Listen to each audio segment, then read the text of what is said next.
दिन चलने के बाद थके हुए बियाबान जंगल आ गया, एक कदम भी आगे बढ़ने की हिम्मत नहीं हो रही है। अल्लाह के रसूल थोड़ी सी इजाजत दे दीजिए, हम अपने सरों से अमामा उतार लें, जमीन पर बिछा लें, थोड़ी देर अपनी कमर सीधी कर ले। कई दिन हो गए मुसलसल चलते हुए, आराम नसीब नहीं हुआ। ये घना बाग है, ये घना जंगल है, दरख्तों की भरमार है। हम इन दरख्तों के साए में सो जाते हैं, थोड़ी देर आराम करेंगे, फिर चल देंगे। आपने कहा मैं भी थका हुआ हूं, चलो जिसको जहां जो दरख्त मिले उसके साए में आराम कर ले। एक दो इधर सो गए, एक दो उधर सो गए, एक दो उधर सो गए। अल्लाह के नबी सल्लल्लाहु अलैहि वसल्लम को भी जहां जगह मिली, एक दरख्त के साए में आप ने वहां चादर बिछा ली और आपकी जो तलवार थी आपने उसी दरख्त के ऊपर लटका दी। लेट गए, लेटे थे कि सो गए। सहाबा थके थे गहरी नींद में। कुछ सहाबियों को खर्राटे भी आ रहे हैं। जब आदमी ज्यादा थका हुआ हो तो उसको खर्राटे ज्यादा आने लगते हैं। हदीस की किताबें ये कहती हैं कि खर्राटे अल्लाह के रसूल सल्लल्लाहु अलैहि वसल्लम भी लिया करते थे, लेकिन आपके खर्राटे बहुत जोरदार नहीं हुआ करते थे। इतनी तेज नहीं कि बगल में मेरी बीवी लेटी हो वो भी न सो पाए। हल्के हल्के खर्राटे अल्लाह के नबी को भी आते थे, और शायद उसकी वजह यह थी कि दिन भर आप दावत और तबलीग में रहते थे, लोगों को समझाते थे, थक जाया करते थे, और थकन के बाद नींद अच्छी आती है। एक बदली आया, एक हैराबी आया, उसने देखा कि उस दरख्त के नीचे मोहम्मद इब्न अब्दुल्लाह सो रहे हैं। चलो आज काम तमाम कर देते हैं, झमेला ही खत्म कर देते हैं, अच्छा मौका है। मोहम्मद को जिंदा या मुर्दा लाने पर 100 ऊंटों का लालच है, 100 ऊंटों का इनाम रखा गया है। आज मौका अच्छा है, सारे साथी सोए हुए हैं, मोहम्मद रसूलुल्लाह भी गहरी नींद में सोए हुए हैं। हमारे पास तलवार नहीं है, मोहम्मद की तलवार भी लटकी हुई है, तलवार भी उसी की, गर्दन भी उसी की। चल गया पेड़ पर, तलवार खोल ली, अब उतरा नहीं है, कूद गया वहीं से, जंप लगा दिया, और जैसे ही वो जमीन पर गिरा तो उसके पैरों की धमक से अल्लाह के रसूल की आंख खुल गई। आप उठ के बैठ गए, देखा कि वो तलवार लेकर आगे बढ़ रहा। छोटे छोटे बच्चों से वाकई आपने सुने होंगे, चमन इस्लाम वगैरह में लिखा है, लेकिन हकीकत में ये वाकया बुखारी में है। आगे जो चीजों में दिखाना चाहता हूं वो मंजर, वो आगे बढ़ रहा है, अल्लाह के रसूल की नजर उसी की तरफ है, और जब वो बिल्कुल करीब आ गया और तलवार उठा ली, कहता है मुस्कुराकर, मैं यासिमुका मिन्नी या मोहम्मद।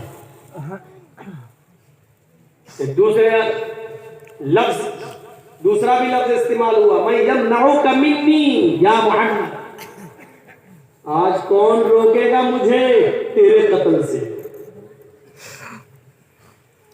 आज मुझे कोई नहीं रोक सकता तेरे कत्ल से, कौन रोकेगा? मैं यमनउका मिन्नी। आज कौन रोकेगा मुझसे तुझे बचा ले? और ये लफ्ज भी इस्तेमाल कर किया गया, मैं यासिमुका मिन्नी, आए मोहम्मद सल्लल्लाहु अलैहि वसल्लम, बता आज तुझे मेरे हाथ से कौन बचाएगा? मैं यासिमुका मिन्नी, तुझे आज मेरे हाथ से कौन बचाएगा? अल्लाह के रसूल न खड़े हुए, न भागे, न चीखे, न चिल्लाए, न दौड़े, ऐसा आदमी आओ या आदमी मेरे जान लेने आया, अरे मुझे मारने आया, उठो। आप चाहते तो अच्छा मौका था, अरे 2-4 कदम तो भाग ही सकते थे, चीख भी सकते थे, उठा सकते थे, लेकिन आपने ना उठाया, ना भागे, ना दौड़े, ना चीखे, ना चिल्लाए, बल्कि जब उसने पूछा मैं यासीमुका मिन्नी, बता तुझे मेरे हाथ से कौन बचाएगा, तो आपने भी मुस्कुरा कर जवाब दिया अल्लाह। बस क्या बोले? अल्लाह। काफिर था लेकिन अल्लाह का पावर जानता था। आज मुसलमान हैं, ऊंची टोपियां लगा ली है कुतुब मीनार की तरह, खा लिया मुर्दों के नाम पर 40वां और 30वां और 20वां साथ, लेकिन अल्लाह का पावर उनके पास उनको नहीं मालूम। अल्लाह से ज्यादा पावर ये उनके ठेकेदारों को दिए हुए। वो काफिर था, अल्लाह का पावर जानता था। सुना, कौन बचाएगा? अल्लाह। कांप गया, लरस गया, थर्रा गया और तलवार छूट गई। काफिर भी जानता था अल्लाह का पावर क्या है। तलवार जैसे ही छूटी और नीचे गिरी, अल्लाह के रसूल ने झपट ली, पकड़ ली और खड़े हो गए और कहा, पासा पलट गया, बाजी उलट गई, अभी तक तलवार तेरे पास थी, अब मेरे पास है, अब तू बता कि तुझे कौन बचाए। अल्लाह करे कि भारत की बाजी भी ऐसी पलट जाए। और जोर से कहो आमीन। और पलटेगी। जुल्म की टहनी सदा, जुल्म की टहनी कभी फलती नहीं और नाव कागज की सदा चलती नहीं।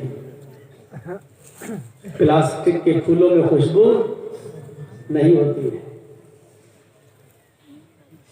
इम्तिहान है, इंशाअल्लाह हम इसमें पास होंगे।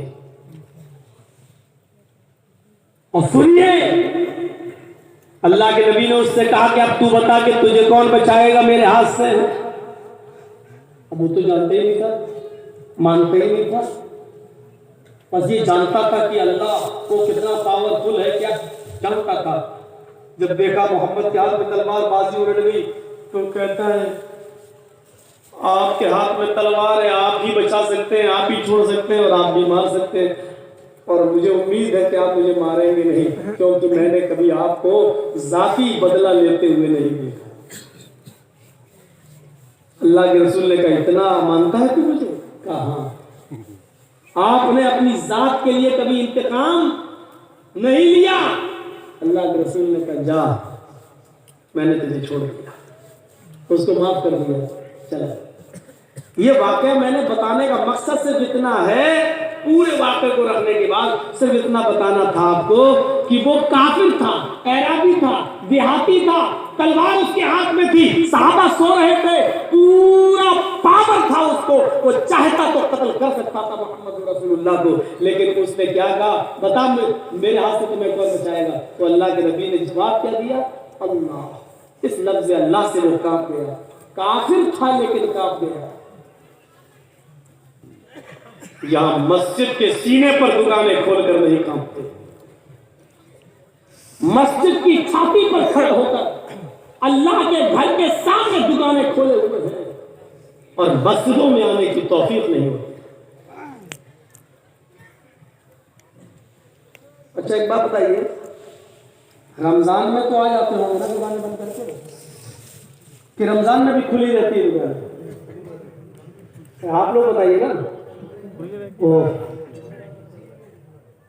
रमजान में भी दुकानें खुली हुई और शायद पर्दा भी डाला जाता होगा।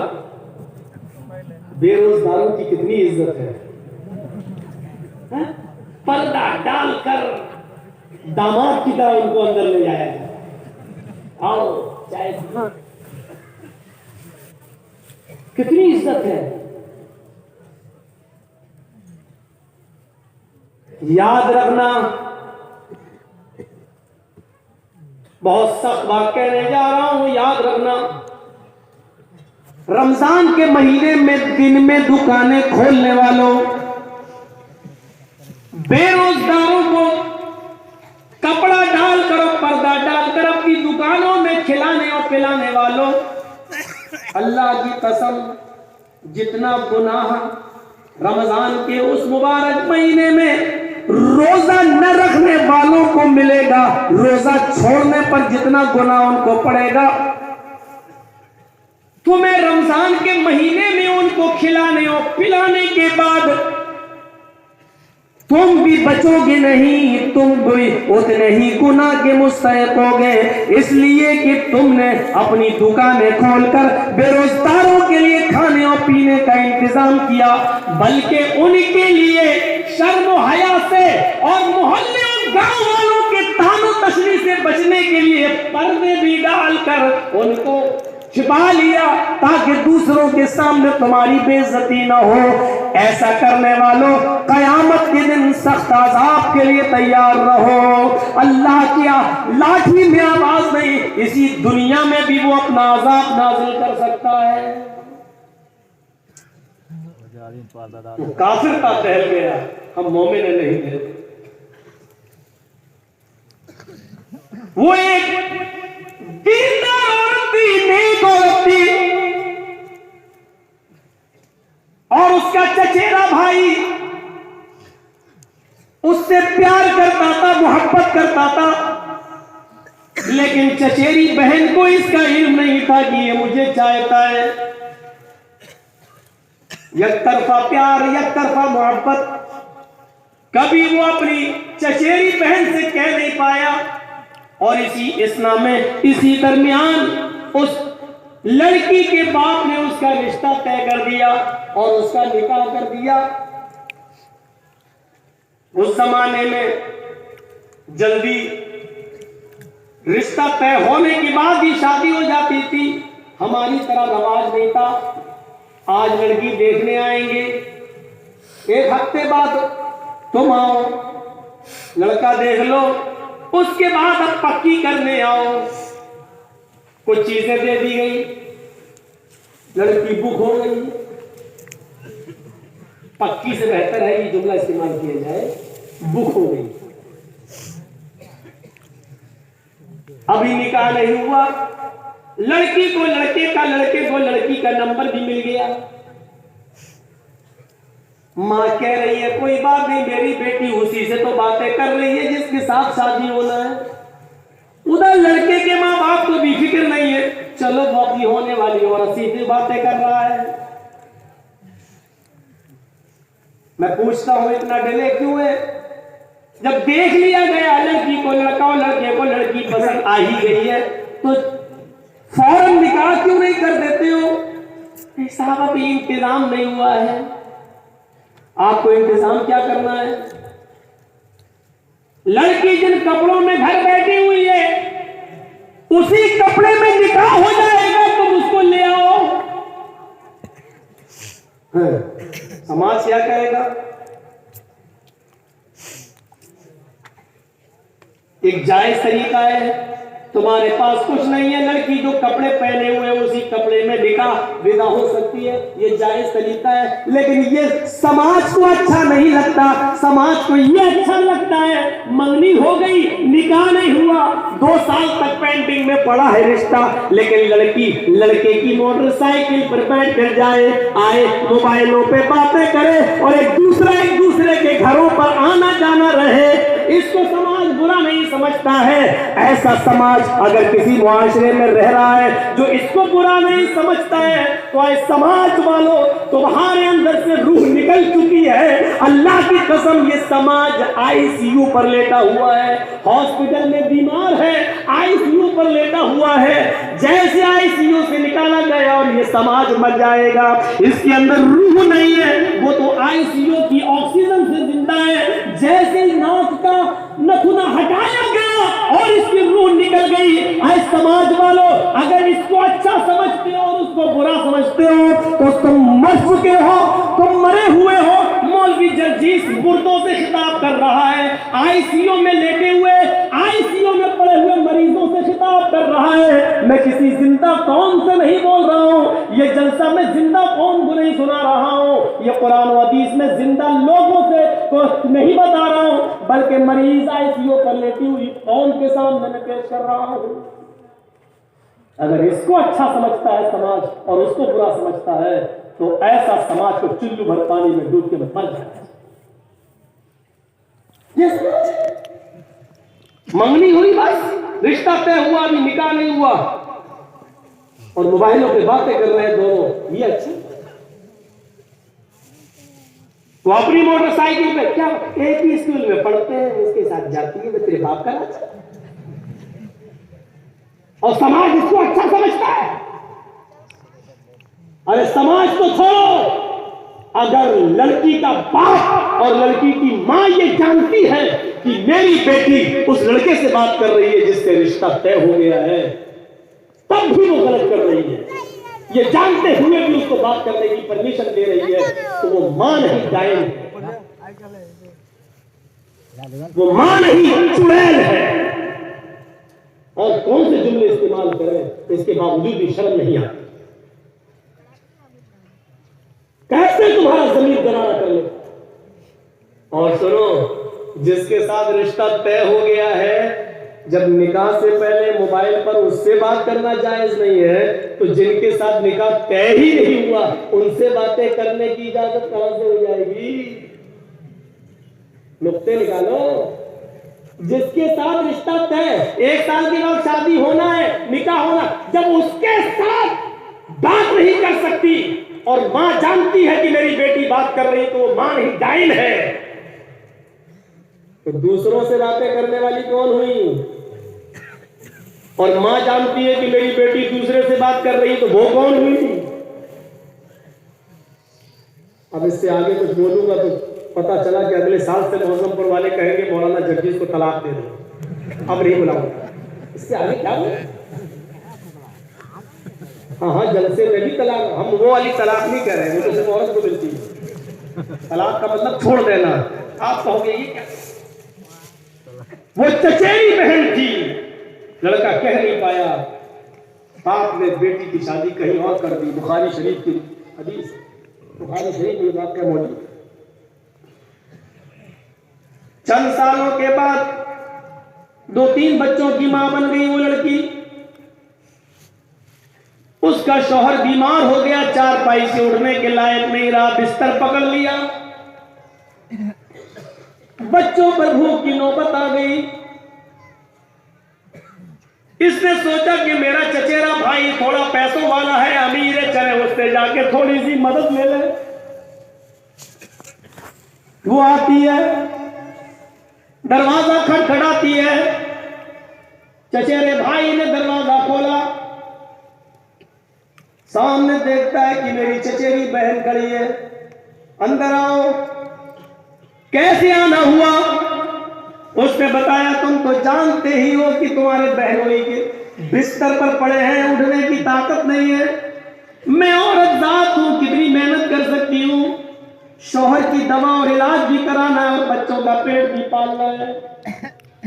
गरीबी ने मुझे पकड़ लिया है, गरीबी ने मुझे जकड़ लिया है, बच्चों की भूख और प्यास ने मुझे मजबूर कर दिया है, इसलिए मैंने आज तक किसी के सामने हाथ नहीं फैलाया है। तू मेरा चचेरा भाई है, तुझसे थोड़ी सी मदद लेने आ गई हूँ। ज़कात का हो, खैरात का हो, सदके का हो, कुछ भी हो तेरे पास तो मेरी मदद कर। रिश्तेदारों में ज़कात खैरात देने का सवाब ज्यादा है, तुम हमारी मदद कर सकते हो। मैं तुम्हारी रिश्तेदार हूं, मैं तुम्हारी चचा की बेटी हूं। अच्छा, एक बात और याद रखिए, ये हमारे यहाँ चलता है, हमसे जो छोटा भाई है मेरा, वो मेरे बच्चे का चचा होगा, लेकिन अगर कोई बड़ा भाई है हमसे तो उसको क्या कहा जाता है? बड़ा बाप या ताया है, ये जुमला कायम है। लेकिन माफ कीजिएगा, हदीस के अंदर ये बड़ा बाप छोटा बाप ये कुछ नहीं है। वहां बड़ा हो या छोटा हो सब चचा है।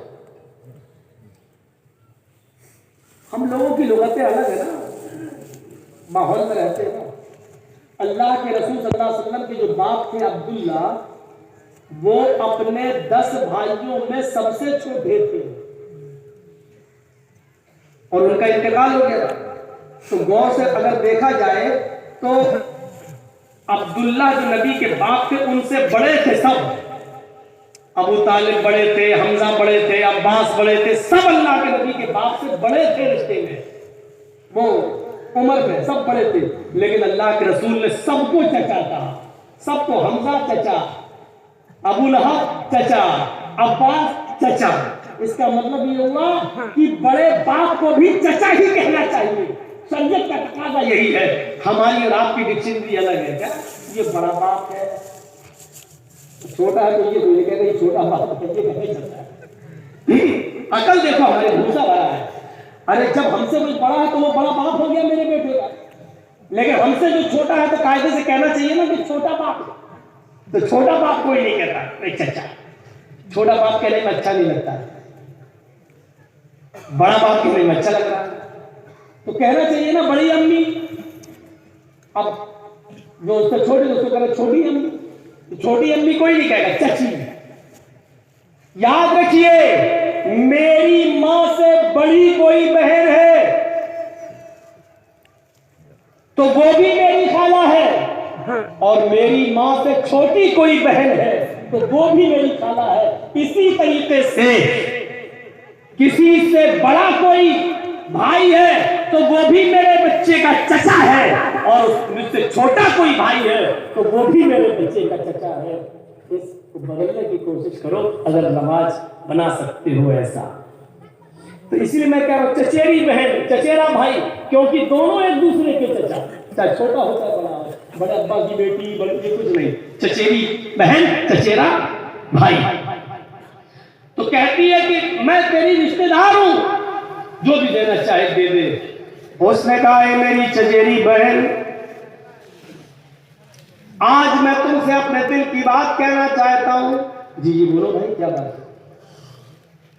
आए मेरी बहन, मैं तुमसे बेहद प्यार करता था। शादी से पहले भी मैं तुम्हें दिलो जान से चाहता था। मैं तुम्हारे साथ निकाह करना चाहता था, लेकिन मैंने सोचा कि अभी तुम्हारे अब्बू कुछ टाइम लगाएंगे निकाह करने में, कोई अच्छा मौका होगा तो हम देखकर उनसे बात कर लेंगे या तुमसे ही कह देंगे। लेकिन ऐसा मौका नहीं आया, और एक दिन पता चला कि आपका रिश्ता तय हो गया और निकाह कर दिया गया। उस दिन मुझे बहुत तकलीफ हुई, लेकिन आई मेरी चचेरी बहन, मोहब्बत मुझे आज भी है तुमसे। अब निकाह तो मेरे साथ नहीं हो सकता क्योंकि तुम किसी और के निकाह में हो, लेकिन हाँ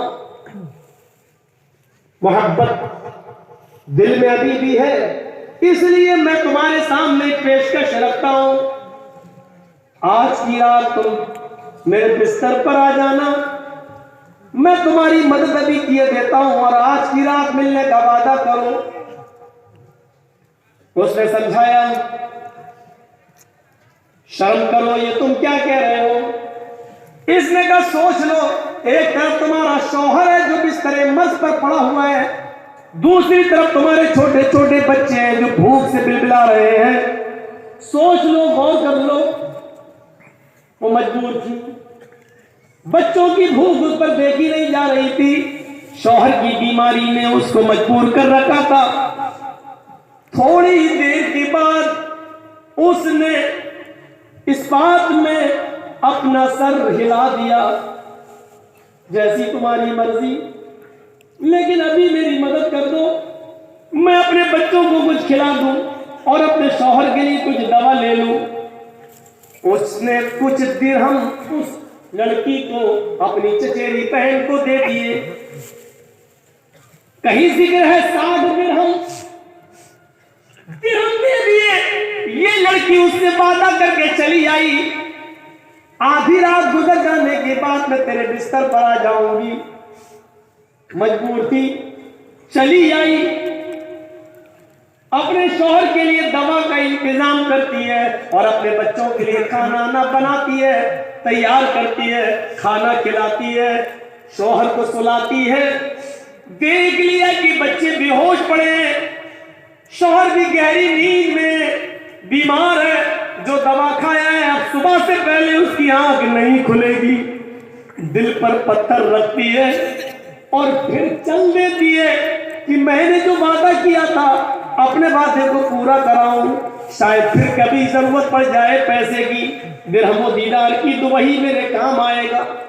दरवाजे को दस्तक देती है, उसको तो नींद ही नहीं आ रही थी, वो तो इंतजार में बैठा ही था। दरवाजा खोला, उसने फौरन हाथ पकड़कर उसको अंदर खींच लिया और फिर दरवाजा लगाया और फिर वो उसके करीब आकर कहता है, आओ इस बिस्तर पे आओ, तुमने आने में कुछ ताखीर कर दी। ये बेचारी खड़ी है, थर्रा रही है, ये कहता है कि इधर आओ, ये कांप रही है। इसने कहा जब तुम सुबह आई थी तो तुम्हारी ये हालत नहीं थी और अब तुम कांप रही हो, थर्रा रही हो।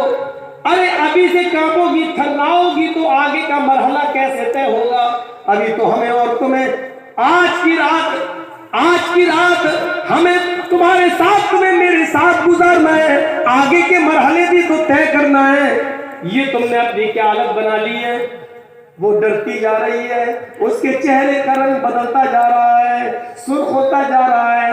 जब देखा कि वो अपनी जगह पर खड़ी है तो ये उसकी तरफ बढ़ता है और उसका हाथ पकड़कर कहता है, आओ ना, चलो ना बिस्तर पर। जैसी उसने उसका हाथ पकड़ा, इस लड़की ने अपने चचेरे भाई का हाथ हटाते हुए कहा, इत्तक़िल्लाह या बनाम। बुखारी के अल्फाज, इत्तक़िल्लाह या बनाम। आए मेरे चचा के बेटे, आए मेरे भाई, यपना, आए मेरे चचा के बेटे, आए मेरे भाई, इत्तक़िल्लाह, अल्लाह से डर जा। यपना, इत्तक़िल्लाह, आए चचा के बेटे, अल्लाह से डर जा। तू उस हद को क्रॉस करने जा रहा है जो तेरे लिए हलाल नहीं है, तू उस माहौल को तोड़ने जा रहा है जो तेरे लिए जायज नहीं है। आए मेरे चचा के बेटे, तेरी इस बहन ने आज तक किसी गैर मर्द को नजर उठाकर नहीं देखा, बिस्तर में सोना तो दूर, नजर उठा के नहीं देखा। मेरी मजबूरी मुझे तेरे पास खींच के लाई।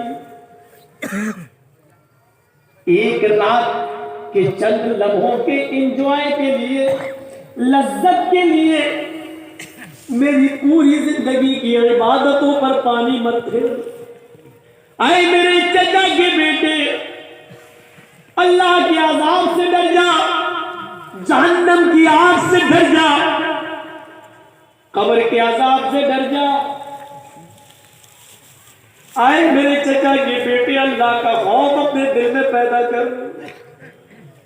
सिर्फ एक ही जुमला बोला, इत्तक़िल्लाह, अल्लाह से डर। अल्लाह अल्लाह निकलते ही कांप गया।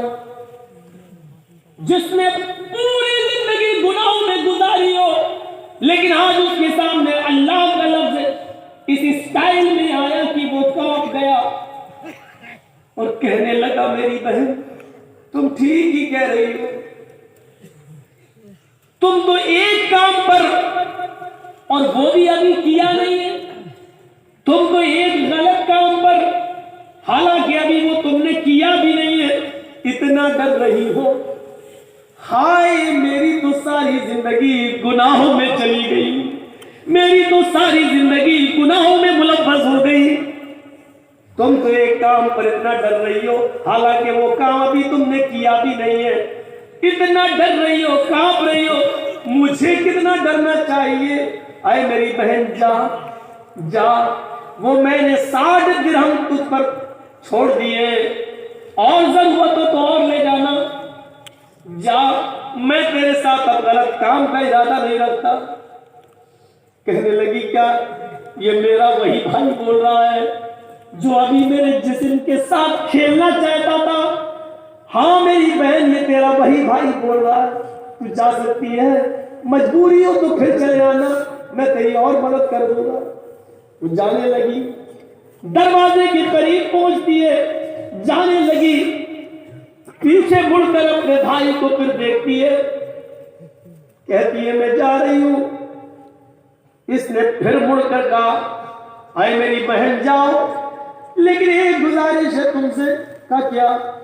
कल कयामत के दिन जब अल्लाह मेरा हिसाब किताब ले और मेरे नाम आमाल में गुनाह ही गुनाह हो और फरिश्ते को हुक्म दे दे इस गुनाहगार इंसान को जहन्नम के अंदर फेंक दो, क्योंकि अपने नाम आमाल में कोई नेकी लेकर नहीं आया है, और जब मुझे फरिश्ते घसीटते हुए जहन्नम में डाल रहे हो तो आए मेरी बहन, उस वक्त मेरे रब के सामने इतनी गवाही दे देना, क्या अल्लाह ये मेरे साथ भी गुनाह करना चाहता था, लेकिन जब मैंने तेरा नाम लिया, अल्लाह से डर जा, तो इसने तेरे खौफ से मेरे साथ जिना नहीं किया, मेरे जिस्म के करीब नहीं आया। अगर मेरे साथ जिना से बचाने वाला इसको कोई चीज थी तो वो तेरा डर था, तेरा खौफ था, तेरा खशियत थी, तेरा डर था। बस इतनी गवाही दे देना, शायद तेरी गवाही से अल्लाह को रहम आ जाए और वो मुझे बख्श दे। ये कहकर उसको रुखसत कर दिया।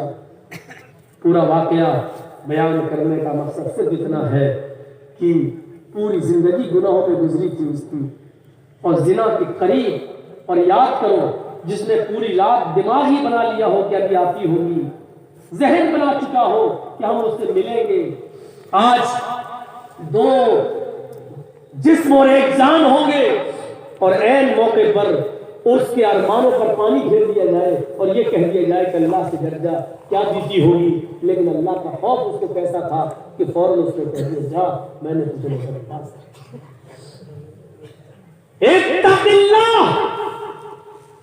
अल्लाह से डर, ये जुमला जैसी उसके अंदर आया, सुना, कांप गया और घबरा गया।